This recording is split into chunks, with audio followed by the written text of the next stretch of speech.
Olá, investidores! Muito boa noite. Quinta-feira, dia 20/6, começando aí mais uma live sobre diversificação, estratégias internacionais.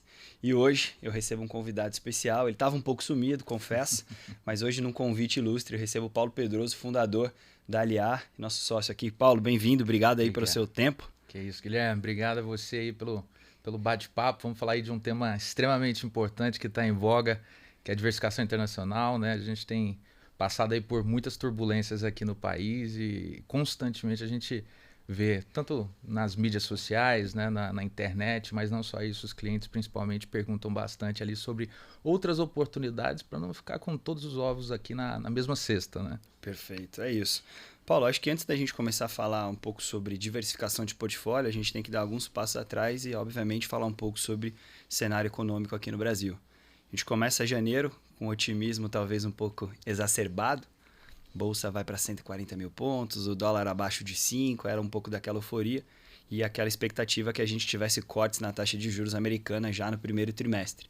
Foi um trimestre já um pouco difícil, não vimos isso, postergou para o segundo, acabou-se o semestre, a gente não viu isso. A gente viu uma inflação que não arrefeceu nos Estados Unidos, uma inflação forte no Brasil.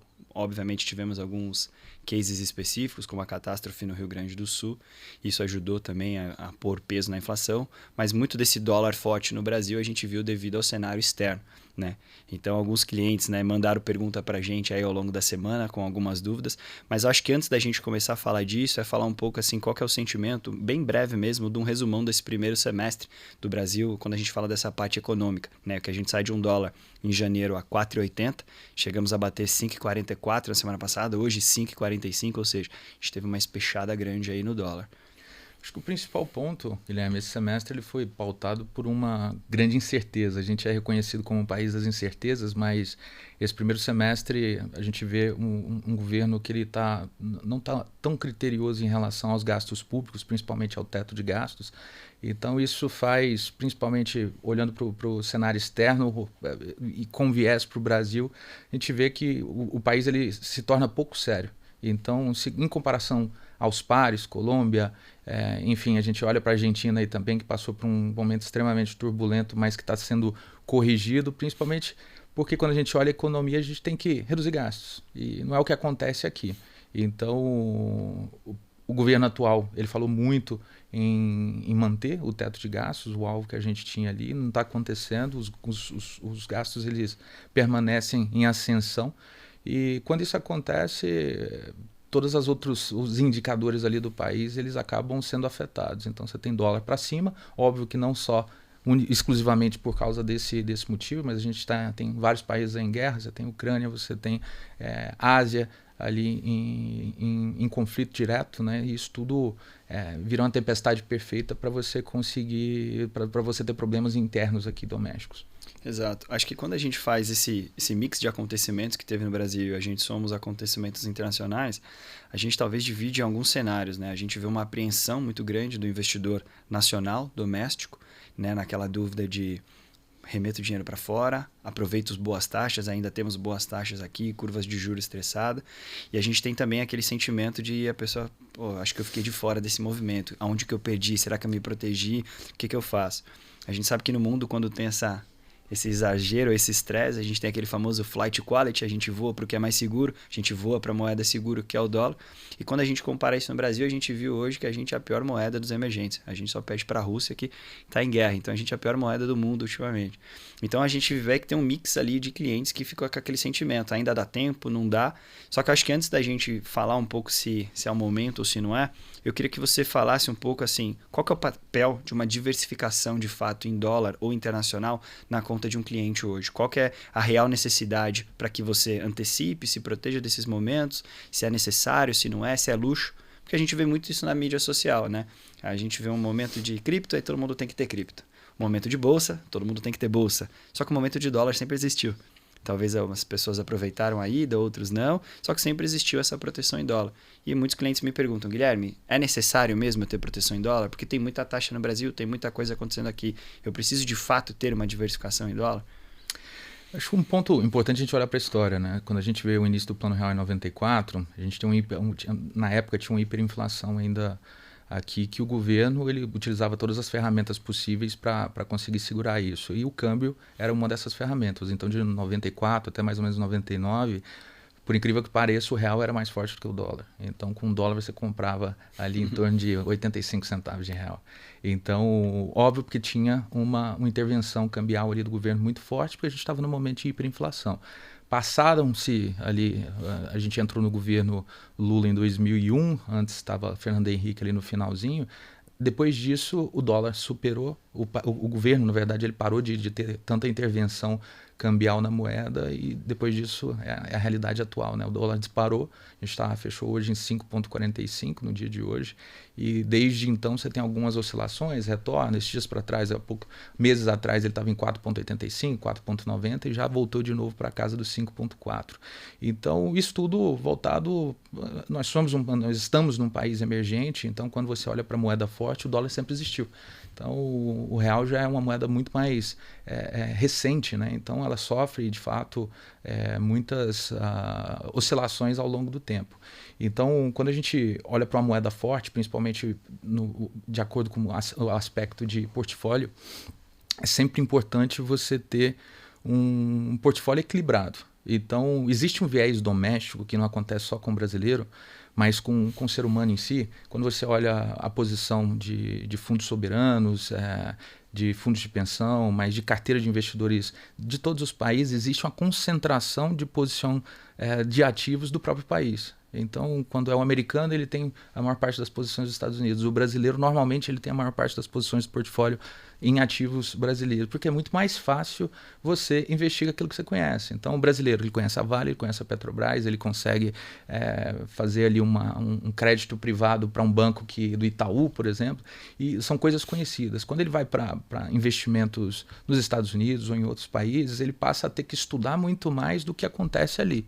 Mas isso é um viés que acontece, que ocorre para todos. Então é muito mais fácil você ficar investindo ali no próprio país e olhando para um aspecto internacional, você consegue, ao dolarizar seu patrimônio, diluir o risco. E esse é o principal ponto. A diversificação ela é um dos poucos almoços grátis aí que existem no mercado, porque você consegue diminuir, mitigar não existe, mas diminuir drasticamente ali o seu risco setorial. Então, estou só em país, com investimentos aqui no Brasil, se a gente tem uma crise muito forte, tudo vai se desvalorizar.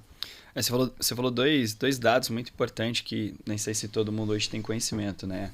Existe um estudo que você mede a força de uma moeda a cada 50 anos, em ciclos de 50 anos. O dólar é dólar desde que existe moeda nos Estados Unidos, 1833, se não me engano. Me corrijam aí se a data estiver errada. Só que o real tem 30 anos, não completamos ainda nem 50 anos de existência. É um jovem em ascensão ali de 30 anos. É uma moeda em desenvolvimento. Somos um país emergente forte, ok, mas é uma moeda em de desenvolvimento. E quando a gente fala de investimento internacional, hoje 99% de todos os investimentos feitos no Brasil é na economia doméstica. Você tem 1% feito de investimento internacional e muito disso não é feito na pessoa física. São através de companhias que têm operações lá fora. Então, quando você vê que 99% da sua reserva, da sua proteção está dentro do seu país e você talvez não esteja estudando essa economia doméstica, o que você tem uma sensação de proteção talvez é um grande risco. Né? A gente sabe que diversificar é preciso, mas diversificar demais você perde a mão. Concentrar é ruim, concentrar aquilo que você acha que é super conservador também é ruim. Né? Então, assim, fica aí, acho que um alerta para que os clientes entendam que, assim, quando você diversifica numa moeda forte, na verdade, você está se protegendo até muito mais do que você se diversificar dentro de uma economia local. Dentro daquilo que você talvez fique mais tateável, porque você conhece uma Petro, uma Vale, como você disse, mas você não entende a oscilação de que está vindo, né, do mercado lá de fora. Né? Quando eu falei que a gente ia fazer esse tema ao longo da semana, alguns clientes vieram com algumas perguntas e ao longo da conversa eu vou fazer essas perguntas para você. Mas eu queria que você dissesse de uma forma muito simples hoje, para um cliente do conservador ao mais agressivo. Você acredita que em todos os perfis cabe ali um pedacinho de internacionalização do portfólio, seja ela via uma conta internacional, seja ela por um ativo que replique uma moeda internacional? Você acredita que isso tem assim um pedacinho que cabe ali? Eu tenho aqui um pouco da minha visão, a gente na LIA tem um pouco do asset allocation que a gente faz para os clientes, mas eu queria um pouco da sua visão, visto até você que tem uma experiência de ter residido fora também, então entende essas duas economias. Paulo residiu fora, teve uma passagem por fora, veio para cá para o Brasil, então ele de fato viveu as duas economias e pode nos dizer de fato fato como que é você ter esses dois portfólios em duas moedas e ter que se proteger em ambos os países. Eu acho que a minha família toda mora nos Estados Unidos, né? Pai, mãe, irmã, todo mundo morei lá 8 anos. Então, quando a gente olha para um país desenvolvido, óbvio que as coisas acontecem com facilidade e com uma velocidade muito maior. Então, quando a gente olha alguns comparativos simples, você pega uma Apple, uma Nvidia, uma única empresa global, ela vale mais do que a Bolsa de Valores brasileira inteira. Perfeito. Uma Petrobras, que é a maior empresa hoje do país, ela pega todas as empresas, não conseguem chegar nem, às vezes, metade do porte de uma grande empresa internacional. E quando a gente olha para o passado, a gente vê que antes existia uma dificuldade muito grande de se dolarizar patrimônio aqui no Brasil. Era coisa de multimilionário. Pessoas ali que tinham patrimônio de 10, 15, 20 milhões. E com a vinda, obviamente, com a ascensão da internet, com a ascensão da comunicação em vários canais, como esse aqui, por exemplo, que chega para várias pessoas de uma forma orgânica, e principalmente para os nossos clientes aqui, que são pessoas interessadas no tema, você tem muita facilidade hoje de abrir uma conta internacional com pouco volume de dinheiro. Então, eu lembro quando eu entrei no mercado, para você estruturar uma offshore, poucos bancos queriam e era um limite de $300 mil, a partir de $300 mil. Um custo de $15 mil por ano só para você manter a conta aberta ali, sem movimentar nada, só para ela existir. Exatamente. Então, quando você vê a facilidade que é hoje, obviamente esse percentual de pessoas que investem fora, ele tende a aumentar de forma gradativa por N razões, né? Porque é impossível você ficar, é muito ruim, na verdade, você ficar tão dependente de uma única economia se ela vai mal durante 5 anos, um período de recessão, de depressão ali, você está com todo o seu portfólio ali preso naquela economia com dificuldade muito grande de sair. Então, respondendo à sua pergunta, você falou de perfis de cliente, conservador, moderado, sofisticado. Eu acho que cabe um percentual, sim, para todos os perfis de investidores, contudo, o principal ponto que deve se olhar é o planejamento de objetivos, planejamento financeiro do investidor. Acho que tem muitas pessoas que têm outros objetivos que precisam ser conquistados antes de pensar em levar dinheiro para fora. Perfeito. Então, uma reserva de emergência, uma estruturação ali de objetivos de curto prazo, uma carteira minimamente balanceada, para depois pensar assim, não, vou levar dinheiro para fora, porque a ideia de você levar recursos para fora é não ficar repatriando, é não repatriar. Perfeito. Deixa lá, utiliza quando você sair. O objetivo é a diversificação, então que esse recurso fique lá fora. Então, olhando para o planejamento financeiro, talvez vários perfis de clientes não faria tanto sentido ter uma dolarização no momento atual. Contudo, para um perfil conservador, moderado ou sofisticado, aí sim, desde que já tenha passado esse crivo aí de que faça sentido, aí com certeza todo mundo faz sentido ter um pedacinho ali fora. Eu acho então, se a gente puder fazer um resumo, cabe em todos os perfis, depende da consolidação do momento do cliente, né? Eu acho que isso que você falou é um grande ponto. A gente viu uma facilidade muito grande hoje em dia de se abrir uma conta internacional. Vou falar um pouco mais para frente sobre a conta internacional do BTG. Mas a gente viu uma praticidade muito grande de você abrir uma conta internacional hoje através de um app de celular. Até então, no passado, para não entregar a nossa idade, mas no passado de bancos atrás, era passaporte, uma série de coisas para você abrir uma conta em 7, 8, 10 dias. Hoje, em alguns cliques e uma foto da CNH, ele abre uma conta internacional. E ele pode remeter esse dinheiro para lá. Então, essa sensação também de você poder fazer essa remessa e aplicar lá e trazer a hora que você quiser, tira um pouco dessa paridade que a gente diz de consolidação de momento econômico. Eu tenho uma vida consolidada, preciso de um pedacinho, ou tenho a necessidade, ou gostaria de ter um pedaço do meu portfólio internacional, vou fazer isso lá fora. Só que esse dinheiro, de fato, não é aquele dinheiro que você vai ficar transitando. Ele é uma diversificação, é uma fuga da economia doméstica, mas é um dinheiro para ter a receita, o profit e talvez até, eventualmente, o uso lá fora. Não, né, ficar indo nessa. Então, acho que essa facilidade também, né, tirou um pouco dessa necessidade de planejamento em alguns casos de clientes. A gente vê muitas vezes clientes que chegam até nós que já possuem conta lá fora e isso que você disse, qual que era o objetivo? Qual que foi o planejamento? Consolidou no Brasil? Tem espaço para ter essa reserva internacional de moeda? Assim como um país. Né? Um país ele tem que ter uma reserva internacional de recursos, obviamente ele tem que ter a reserva dele nacional primeiro, antes de tudo. Exatamente. Não adianta o Brasil ter um caminhão de dólar se a moeda aqui dentro não tá fraca, entendeu?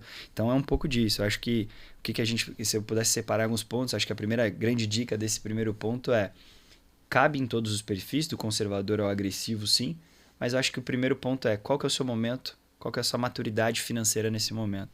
esse valor que você vai remeter para fora vai comprometer talvez um rendimento que você precisa usar aqui de uma renda passiva, de um planejamento previdenciário ou um planejamento de objetivo. Então, peraí, vamos dar 2 passos atrás e falar um pouco disso.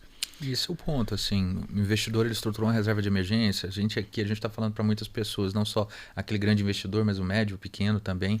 Acho importante também todo mundo entender que o internacional ele cabe nesses portfólios, desde que você tenha um horizonte de médio e longo prazo. Então você não vai colocar aquela reserva de emergência que a qualquer momento você vai precisar para ter que ficar fazendo um câmbio, arremetendo para fora e depois voltando e tendo custo em relação a essa operação. Existe uma facilidade muito grande, mas óbvio que precisa ter uma estratégia por trás, um planejamento de objetivos de acordo com o que cada cliente tem ali na sua vida. E isso lembra até um exemplo que eu batendo um papo com o cliente, ele me deu um exemplo e eu levo isso para todos os clientes, é verdade. Ele falou, quando a gente tem um momento da economia nacional muito boa, a gente vê o dinheiro, né, o famoso dinheiro do gringo entrando. Aí você pensa, pô, eu tô com uma taxa de 13% de juros e o gringo lá fora com 2, 3%. Ele veio pro Brasil para ganhar 13%.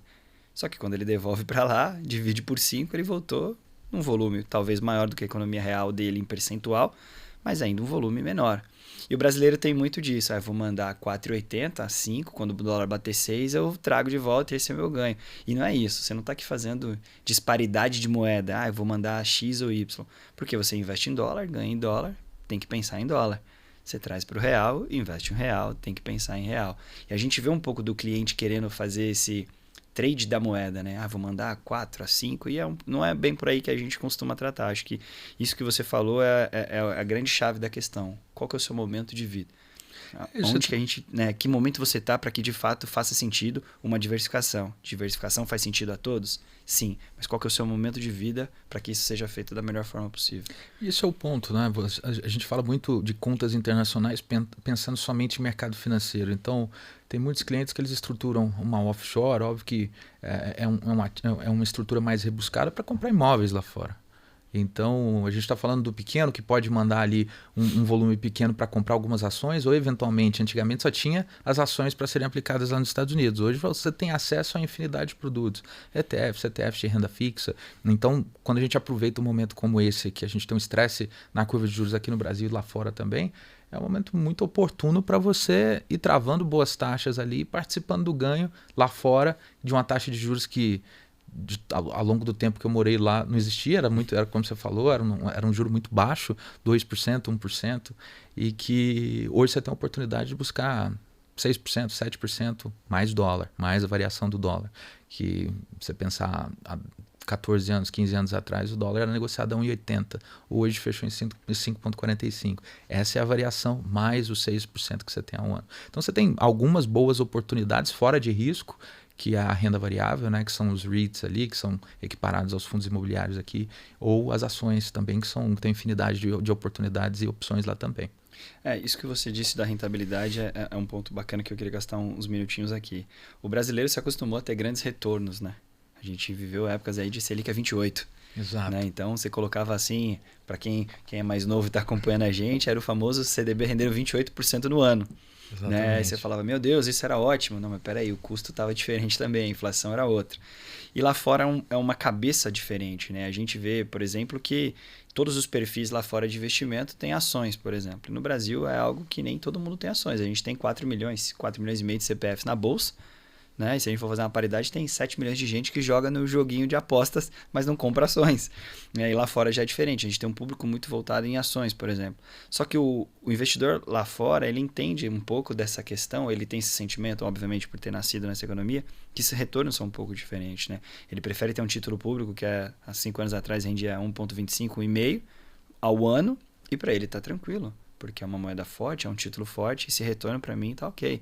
Né? O japonês tirava o dinheiro do Japão e investia nos Estados Unidos para ganhar 2% ao ano, e todas as outras economias do mundo colocando dinheiro nos Estados Unidos para ganhar 2, 3%.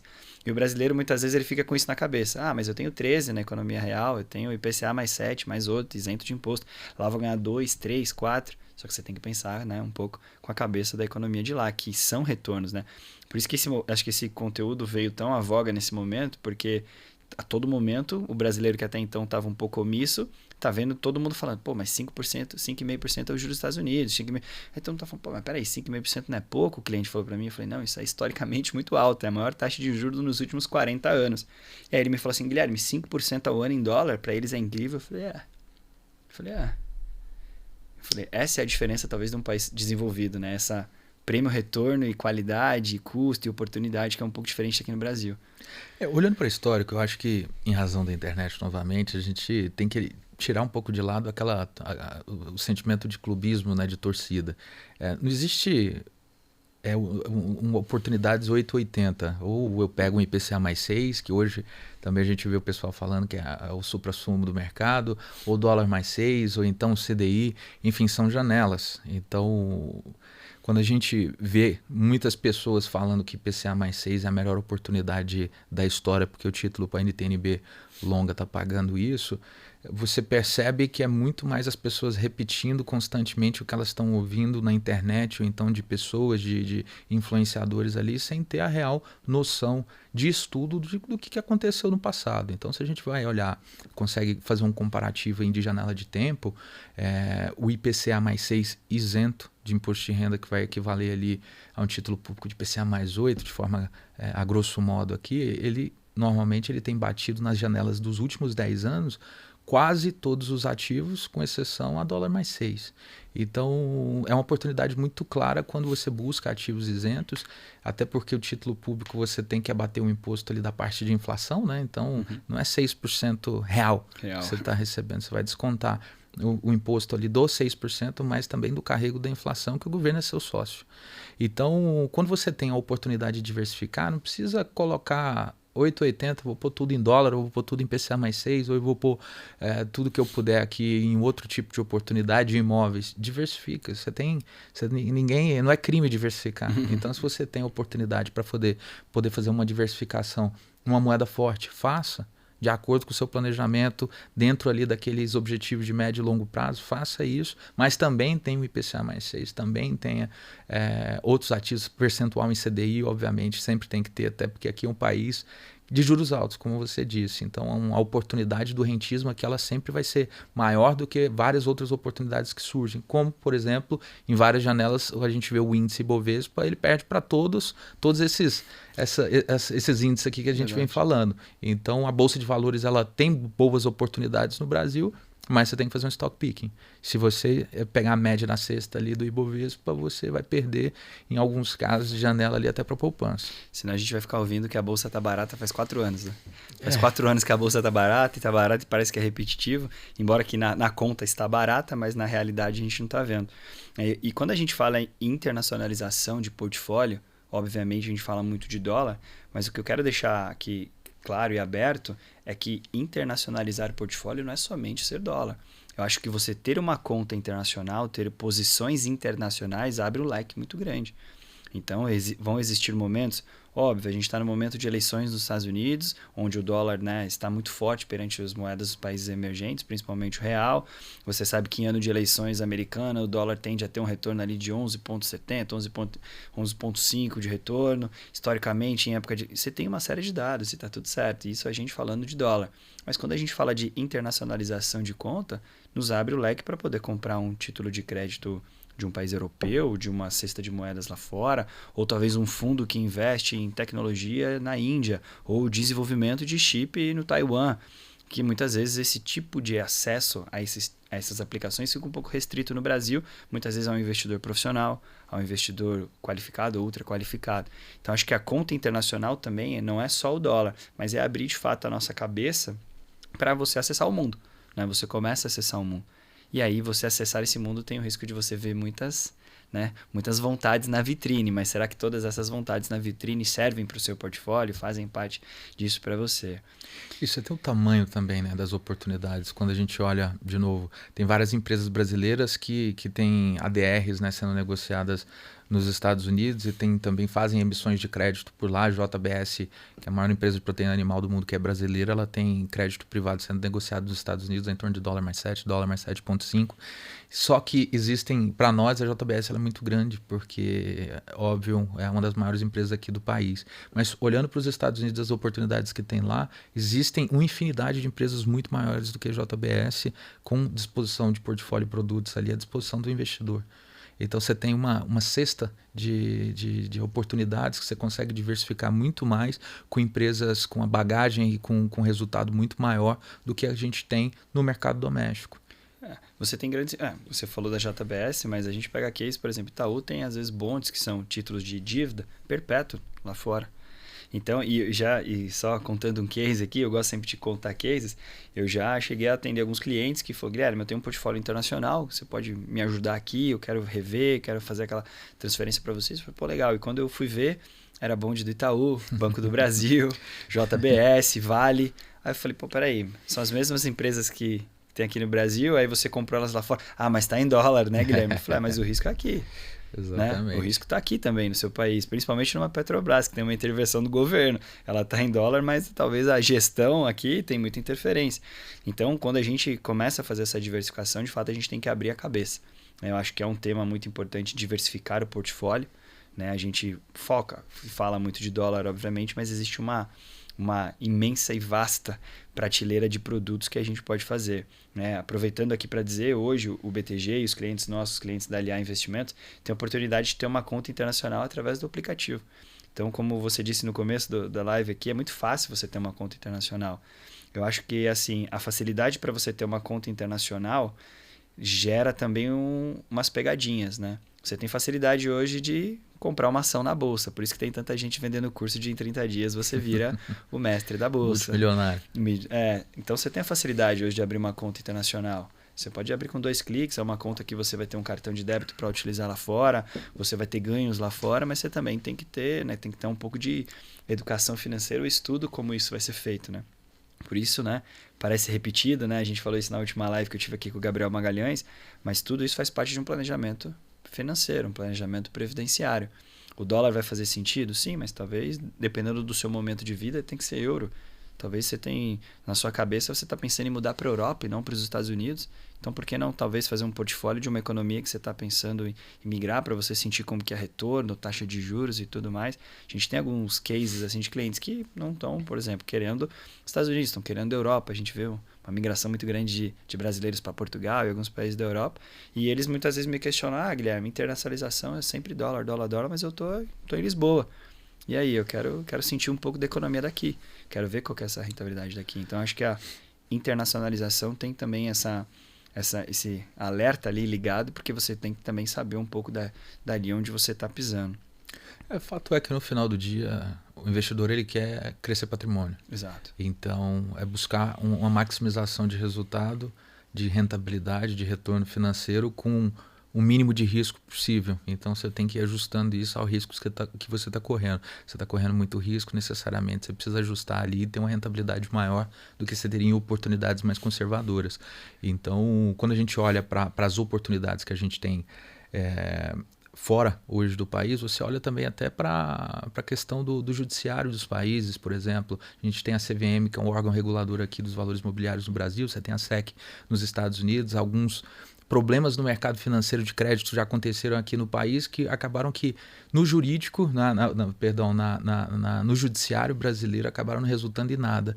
Mas a mesma empresa brasileira sendo negociada nos Estados Unidos tomou um processo e acabou tendo a penalização. Isso aconteceu com Petrobras e provavelmente pode acontecer com lojas americanas, que o judiciário acaba tendo uma penalidade muito maior para esses desvios em mercado financeiro, que aqui acaba não tendo tanto.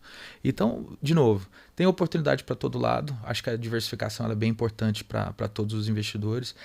Tem prós e contras em cada uma delas. Então, a gente vive num país que teve confisco de poupança, que no governo Sarney você teve confisco de gado no pasto. Então, aqui já aconteceu de tudo.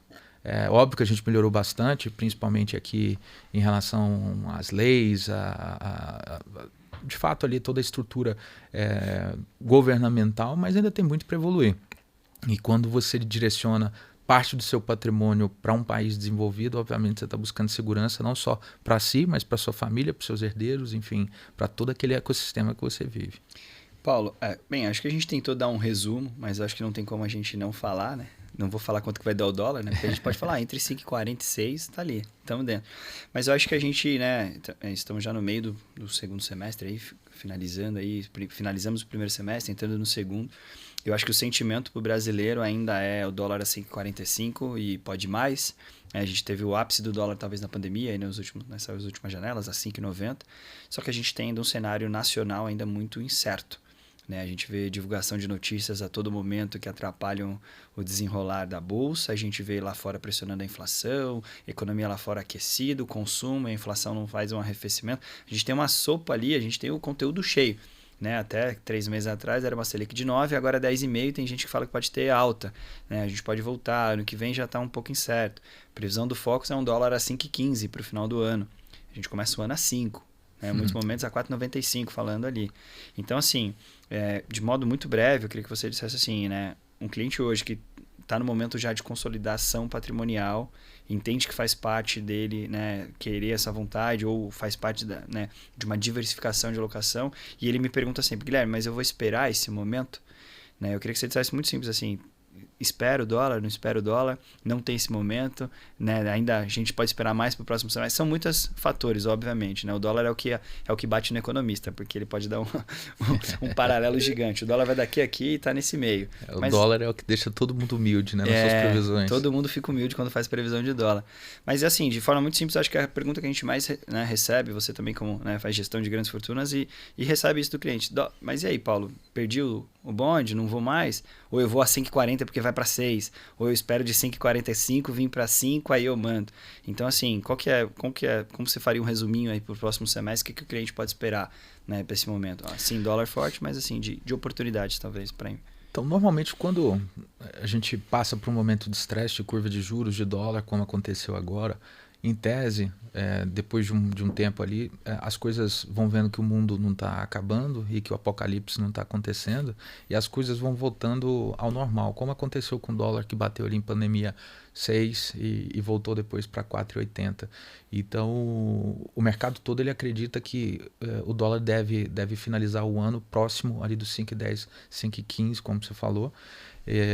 Falando para o investidor que já olhou dentro do seu planejamento de objetivos e encaixa, e é possível encaixar ali um percentual de alocação internacional, você acertar o câmbio é muito difícil. Então, se você já tem a sistemática de que você precisa fazer essa alocação, faça aos poucos. Então, eu vou mandar X mil reais, X mil dólares, ao invés de você mandar tudo de uma vez, uma única boleta, divida isso em tranches mensais, ou então a cada 2 meses, e vai fazendo isso ao longo do tempo. Óbvio que quando o dólar sobe demais, não é, em tese, o melhor momento para você fazer um aporte gigante. Mas também pode ser que alguma coisa aconteça aqui no país, como já aconteceu, e ele continue subindo e demore muito tempo para voltar para os 5,45 que está hoje. De fato, é muito difícil você prever isso, porque isso está muito mais alinhado com as incertezas econômicas e governamentais do país, mas não só isso, o que está acontecendo lá fora. Entre você aplicar o dinheiro num país emergente que tem tantas incertezas como o nosso, e você pega um país desenvolvido, que é a maior potência hoje econômica do mundo, como os Estados Unidos, tendo oportunidades pagando 7% mais dólar, é fato que isso drena dinheiro do mundo inteiro. Então você tem fundos soberanos do mundo todo levando dinheiro para lá, automaticamente você tem um direcionamento de recurso muito alto para lá. Assim, eu costumo dizer que assim, não é o dólar caro ou o dólar barato a hora certa, a hora errada. Tem a dólar. É a oportunidade e tem a dólar. Guilherme, mas 5,45 tá caro. Tá, mas agora lá fora tá 5,5 o retorno do título do Tesouro Americano. Talvez se você esperar 5,20 não vai ser mais 5% de retorno também. Vai ser 1,5, 2, 3. Então, assim, é um pêndulo muito fino. O que eu costumo dizer é assim, tem a dólar. É isso mesmo que você falou. Tem que ter um pedacinho. Eu gosto de fazer essa analogia até com o mercado imobiliário, porque normalmente, quando o juro está muito alto, os imóveis estão mais baratos, porque você tem uma atividade econômica tá estrangulada. E aí você tem um juro alto, você vai financiar esse imóvel na Caixa Econômica, que tem um juro subsidiado ali, e você fica naquela incerteza, né? Nossa, o imóvel está barato, mas o juro está alto, será que eu faço? Só que se você espera o juro cair, o imóvel vai valorizar. E aí você pega um juro barato, mas o imóvel é caro. E aí, qual que é o certo? Fear out, miss out, né?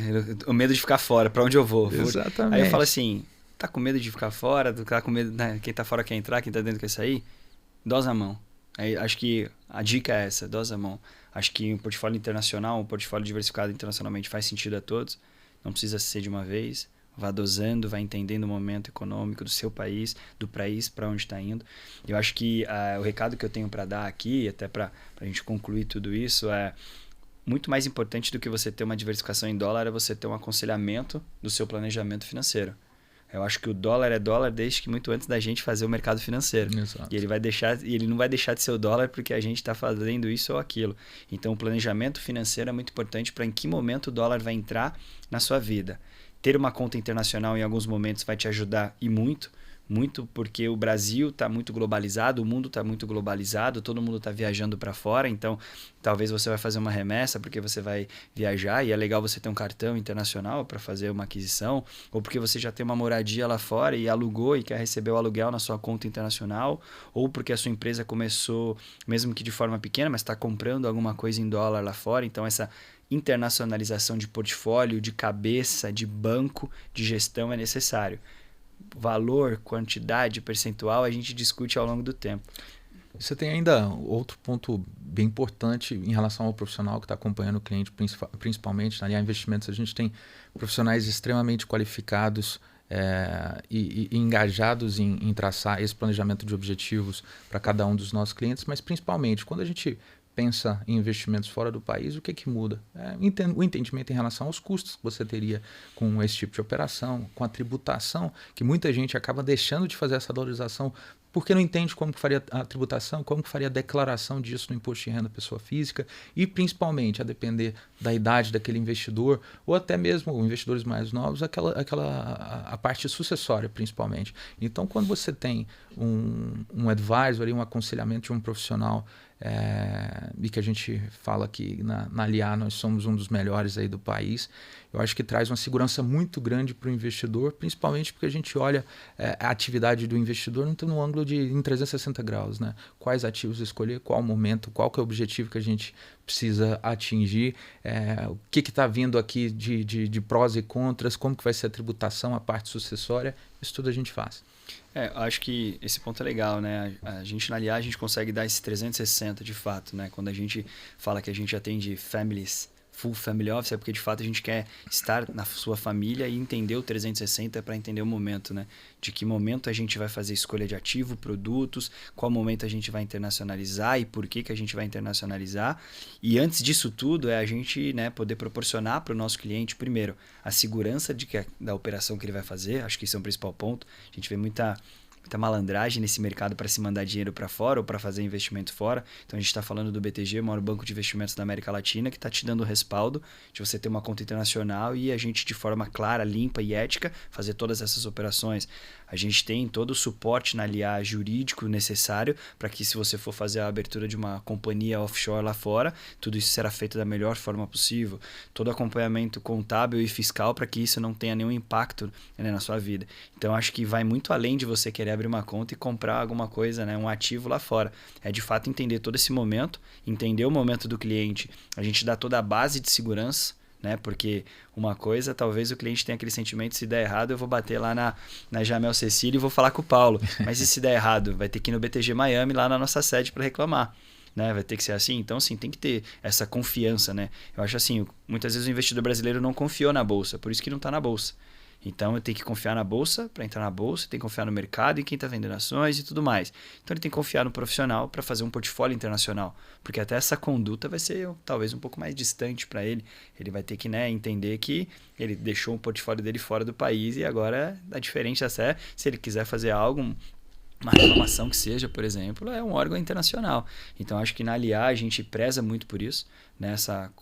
Esse conservadorismo de conduta e esse conservadorismo no passo a passo de como a gente vai fazer. Né? A gente falou, obviamente, aqui de dolarização, internacionalização de conta e voltado muito para a pessoa física, mas hoje na Aliar a gente tem um pack completo, onde o cliente pode nos consultar se ele quiser fazer aquisição de imóveis fora do Brasil. A gente tem um braço ali que pode auxiliar o cliente na compra de imóveis, por exemplo, na Flórida, Orlando, Miami, onde for. A gente tem o próprio BTG com o Banco Internacional em Miami. Né? A gente tem todo o suporte para o cliente que quer abrir uma holding, quer fazer uma offshore, uma LLC, ou quer fazer envio de câmbio da sua empresa. Enfim, a gente tem um pack completo de serviços internacionalizados. É isso que eu gosto de dizer para o cliente. Conta internacional, acho que é um serviço. Talvez é a porta de entrada, mas a gente tem uma área total ali de uma cesta de serviços, né? Um ecossistema completo internacional. Então, assim, Paulo, obrigado. Acho que a gente, de forma muito breve aqui, falou um pouco da importância de se ter um portfólio internacional. Volto de novo aqui e deixo os canais abertos, tanto os canais da Aliar quanto as minhas redes, as redes do Paulo, para qualquer dúvida, para todos os nossos investidores e clientes que nos assistiram. Você que tem dúvida, quer abrir uma conta internacional, pergunte para o seu assessor, manda uma mensagem nas redes da Aliar Investimento. Então, Paulo, obrigado aí por esse bate-papo essa noite. Cobrem o Paulo, ele tem essa experiência internacional aí mais apurada do que eu. E a gente está aqui, obrigado por esse bate-papo, obrigado aí pela presença. Obrigado a você, Guilherme. Obrigado a todos aí que estão participando.